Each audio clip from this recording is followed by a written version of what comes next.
Sebab seorang anak telah lahir untuk kita, seorang putra telah diberikan untuk kita.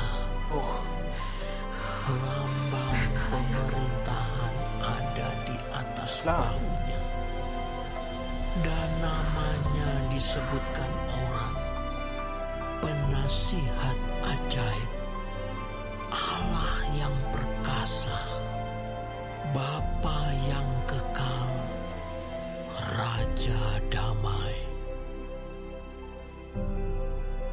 Besar kekuasaannya, dan damai sejahtera tidak akan berkesudahan di atas tahta Daud dan di dalam kerajaannya, karena ia mendasarkan dan mengokohkannya dengan keadilan dan kebenaran dari sekarang sampai selama-lamanya.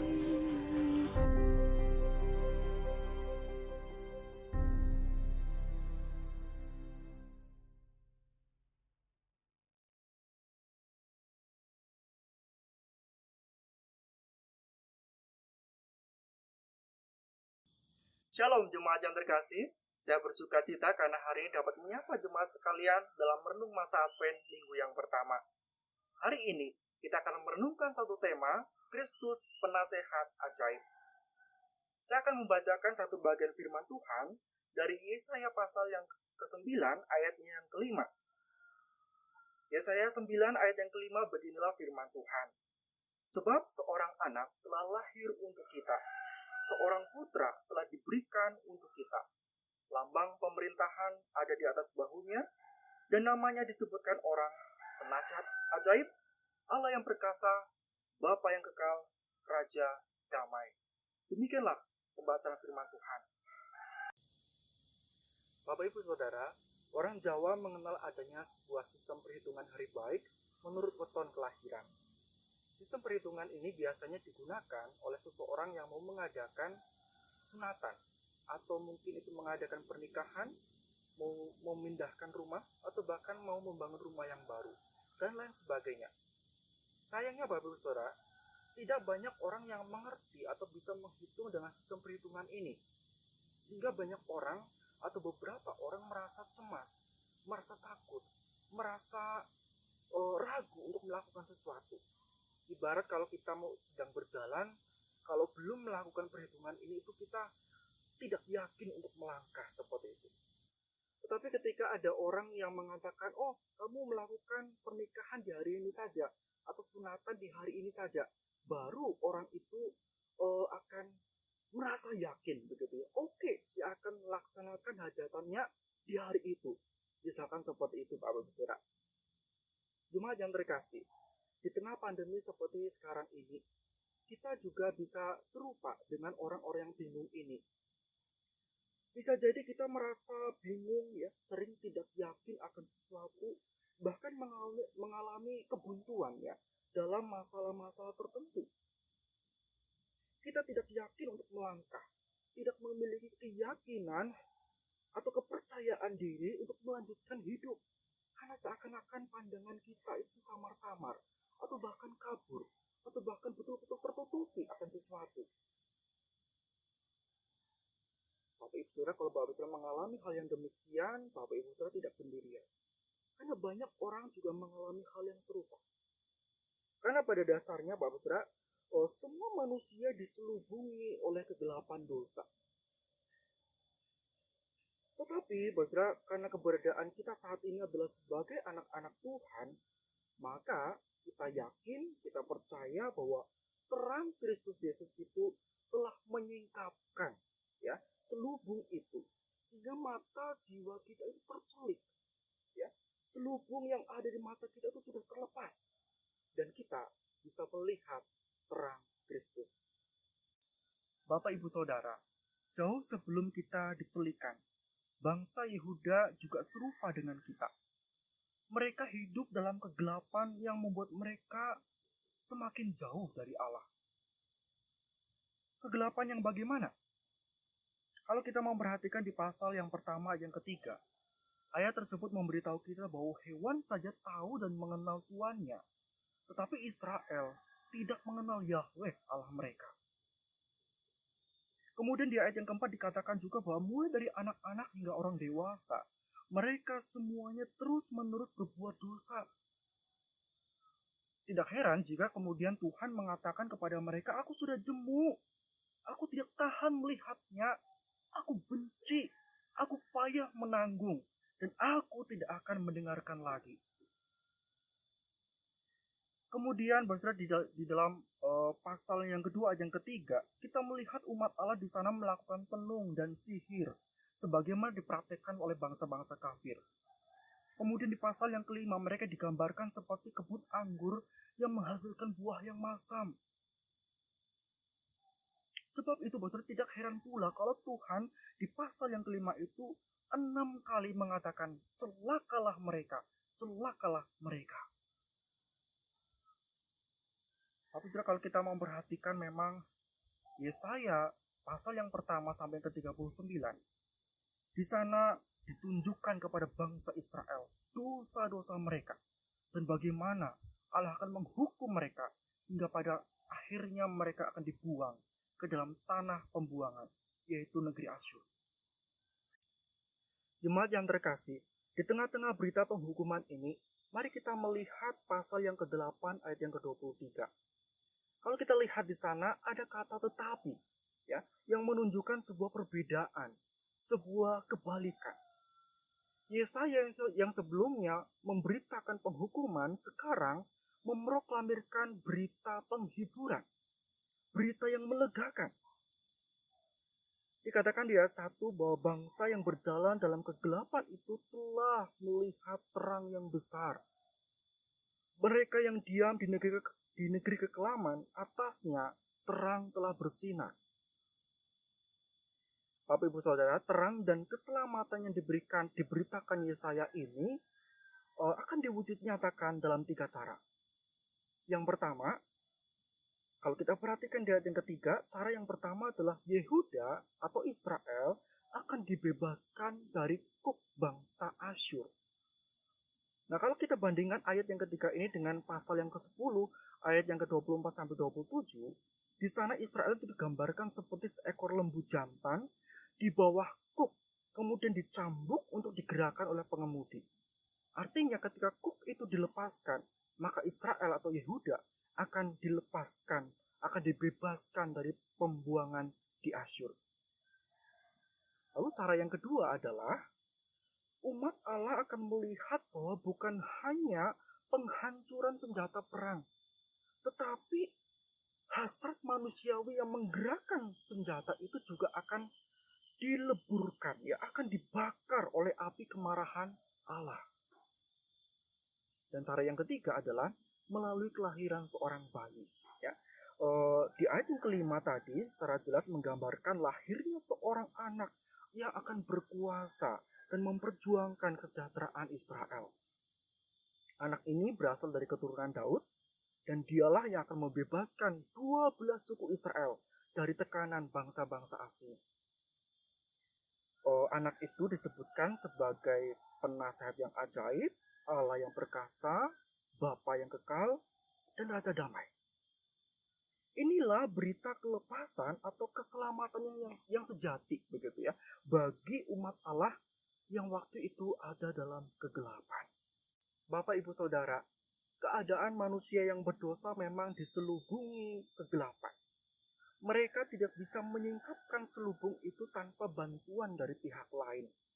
Karena itulah saudara, ketika nubuat ini digenapi dalam Kristus Yesus, maka sang terang dunia itulah yang mampu menyingkapkan selubung dosa manusia.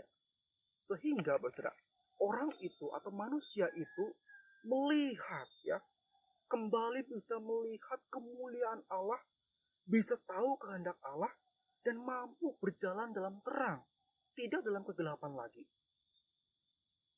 Karena itu Bapak Ibu Saudara, kita patut berbahagia, begitu ya.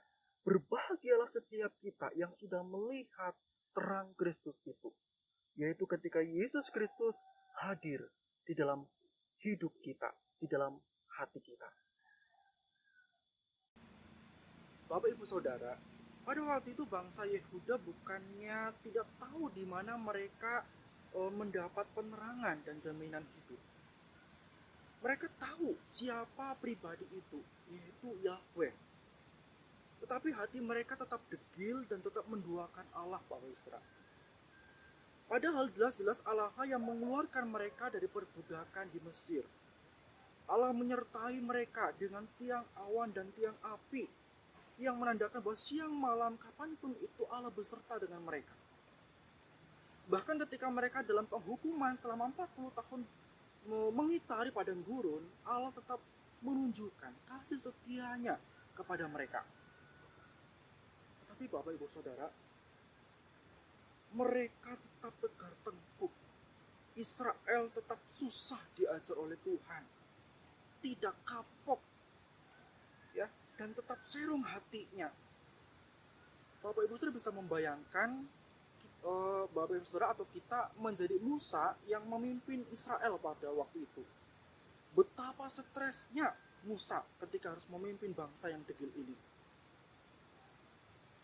Karena itulah Bapak Ibu Saudara, ketika Yitro si mertua Musa melihat menantunya babak belur begitu ya, karena harus menjadi hakim bagi semua orang Israel, Yitro ini menasihati Musa supaya membuat sistem yang baru. Ayo, tunjuk ya penasehat yang mengapalai 10 orang, kemudian 100 orang, kemudian 1000 orang, sampai kepada satu hakim di setiap suku Israel. Hakim-hakim inilah, Bapak, atau penasehat inilah orang yang nanti akan menunjukkan kebenaran, ya, akan menunjukkan oh ini dan itu harus atau tidak boleh dilakukan. Inilah yang seharusnya terjadi di tengah Israel, Bapak Ibu Saudara. Tapi kita tidak bisa memungkiri bahwa firman Tuhan menunjukkan kepada kita adanya catatan kelam, ya, para hakim yang tidak benar. Kekacauan Bapak Saudara terus terjadi di tengah Israel hingga zaman raja-raja. Bahkan berbagai permasalahan sudah muncul ketika Saul, ya, naik tahta sebagai raja pertama bangsa Israel. Saudara yang terkasih dalam Tuhan Yesus Kristus, umat dan raja sama-sama dinasehati, tetapi mereka tetap menolak. Mereka tetap memberontak, sehingga bangsa ini semakin terpuruk keadaannya. Catatan kelam ini menunjukkan kepada kita bahwa para hakim ini atau para penasihat ini bukanlah manusia yang sempurna. Mereka penuh dengan keterbatasan. Nah, dalam keadaan yang seperti ini, untuk pertama kalinya penasehat ajaib itu muncul, atau istilah penasehat ajaib itu muncul setelah para hakim, para penasehat, para raja ini gagal melakukan tugasnya. Sebab itu, Saudara, ketika Yesaya menubuatkan kedatangan Raja Damai itu, mungkin rakyat Yehuda atau rakyat Israel pada waktu itu bertanya-tanya, begitu ya. Ini raja yang mana nih? Ini manusia yang mana? Begitu ya. Karena jelas manusia yang digambarkan Raja Damai itu tidak akan ditemukan di tengah bangsa Israel atau di zamannya Yesaya pada waktu itu. Tetapi Saudara, kita hari ini begitu ya meyakini bahwa Yesus Kristus itulah yang dimaksud dengan Raja Damai itu, ya, yang lahir kurang lebih 700 tahun setelah nubuatan ini dinyatakan. Bapak Ibu Saudara, gelar penasehat ajaib memang pantas jika disematkan kepada Kristus. Karena itu sesuai dengan rencana penyelamatan Allah atas manusia berdosa. Umat Israel telah serong jalannya, begitu juga dengan kita, sedang menuju kebinasaan. Dan bagi orang-orang seperti kita lah, Kristus penasehatnya. Di dalam Injil Bapak Saudara, Yesus Kristus pernah mengatakan seperti ini. Akulah jalan dan kebenaran dan hidup. Tidak ada seorang pun yang datang kepada Bapa kalau tidak melalui aku.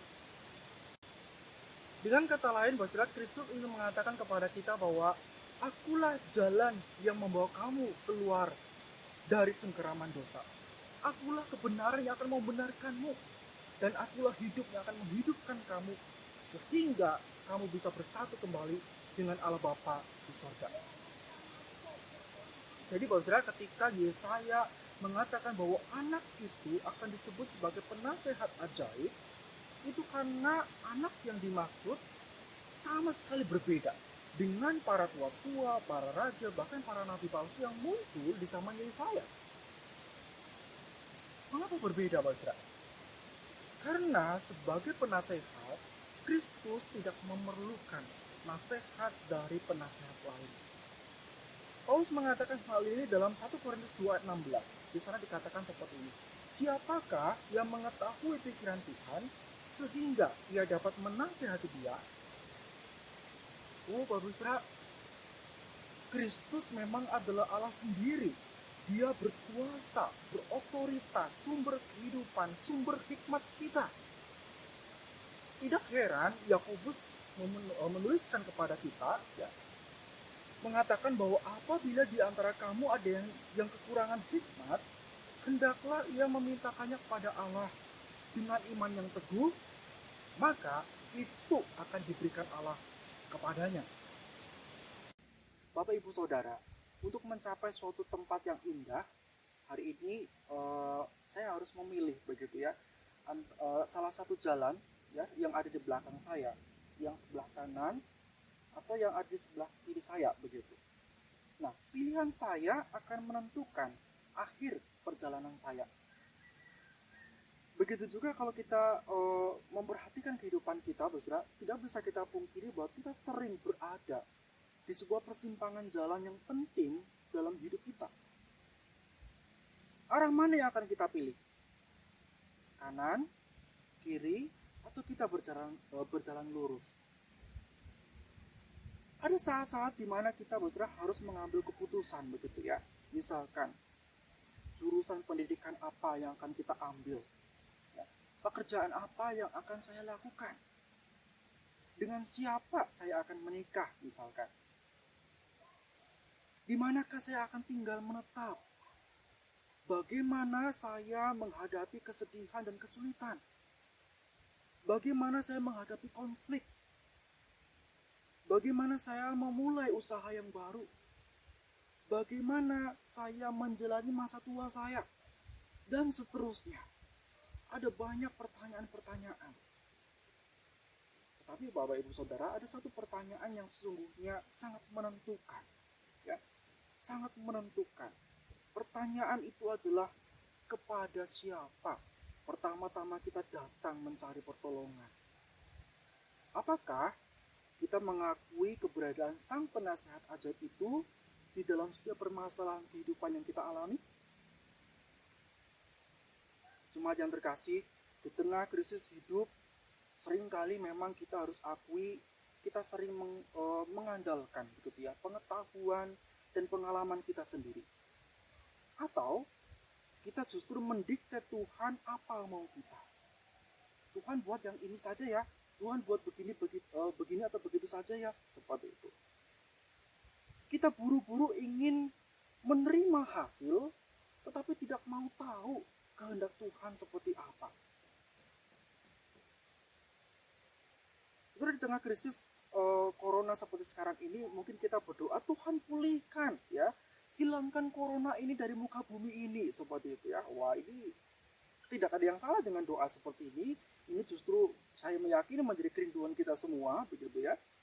Tetapi maksudnya ketika kita mendapati bahwa corona belum usai, mengapa kita tidak mengganti atau mengubah doa kita menjadi seperti ini? Tell me, God. Ya. Tuhan beritahu saya, apa maksudmu di balik peristiwa ini? Apa yang mau Tuhan ajarkan kepada saya? Saudara, saya seringkali begitu ya, saya berpikir atau mungkin kita berpikir bahwa ketika suatu kesulitan itu putus, maka beres begitu ya. Ternyata ya keadaan tidak selalu seperti itu. Kenyataannya tidak seperti itu kejadiannya begitu ya. Saya pribadi betul sering gagal ya, seperti Daud yang justru hancur di tengah kejayaannya. Padahal kita harus meneladani Yusuf. yang tetap setia, ya, yang tetap setia ketika dia menderita, bahkan ketika dia sedang berjaya. Jadi Bapak Ibu Saudara, ini bukan masalah beres atau tidaknya satu masalah, tetapi ini adalah masalah sikap hidup kita dalam menghadapi, menjalani gelanggang pertandingan dalam hidup kekristenan kita. Bapak Ibu Saudara, Kristus adalah penasihat yang ajaib bagi kita. Jadi kita harus bertanya, apa yang mau Engkau ajarkan kepada saya? Biarlah melalui peristiwa ini saya semakin mengenal Engkau. Bapak Ibu Saudara, ini bukan masalah beres atau tidaknya satu masalah, tetapi ini adalah sikap hidup kita dalam menjalani gelanggang pertandingan hidup kekristenan kita. Apa yang mau Engkau ajarkan Tuhan? Biar melalui peristiwa ini saya semakin mengenal Engkau lebih dalam lagi. Bapak Ibu Saudara, Kristus adalah penasehat ajaib bagi kita. Ketika kita begitu ingin segera menikmati kebaikannya, kita juga harus ingat, kita harus paham bagaimana cara Allah menyatakan kebaikannya kepada kita. Bisa jadi itu tidak sesuai dengan selera kita, Saudara ya. Ketika hari ini saya mau menuju ke tempat yang indah, begitu ya, saya berharap jalannya itu lurus, mulus, begitu ya. Tetapi ternyata saya menemukan ada jalan yang terjal, yang berbatu, yang curam, dan seterusnya. Tetapi kita harus tahu dan harus menuruti cara Allah. Ada seseorang yang pernah mengatakan kepada saya seperti ini. Apa yang kita pikir terbaik, belum tentu itu baik menurut Tuhan. Tetapi apa yang baik dari Tuhan, itulah yang terbaik untuk kita. Bapak Ibu Saudara, kita harus meneladani Yesaya. Meski umat tidak akan mendengarkan pemberitaannya, dia tetap berkata kepada Tuhan, "Ini aku, utuslah aku." Mungkin Bapak Saudara berpikir bahwa kok Yesaya mau sih? Yang jelas-jelas Tuhan bilang Israel tidak akan mendengarkan pemberitaannya. Satu hal yang kita lihat di sini Bapak Saudara, bahwa Yesaya dipanggil to be faithful, not to be successful. Yesaya dipanggil untuk menjadi setia, bukan untuk menjadi sukses. Sebab itu Bapak Saudara, Yesaya tetap memberitakan berita penghukuman dari Allah kepada umat, meskipun dia tidak didengarkan oleh mereka. Nah, begitu juga dengan kita Bapak Ibu Saudara. Orientasi kita seharusnya bukan hasil atau kesuksesan, tetapi pada proses di mana kita mencari tahu kehendak Allah dan setia melakukan kehendaknya itu. Karena itulah Bapak Ibu Saudara, mari kita dengar-dengaran dengan Tuhan.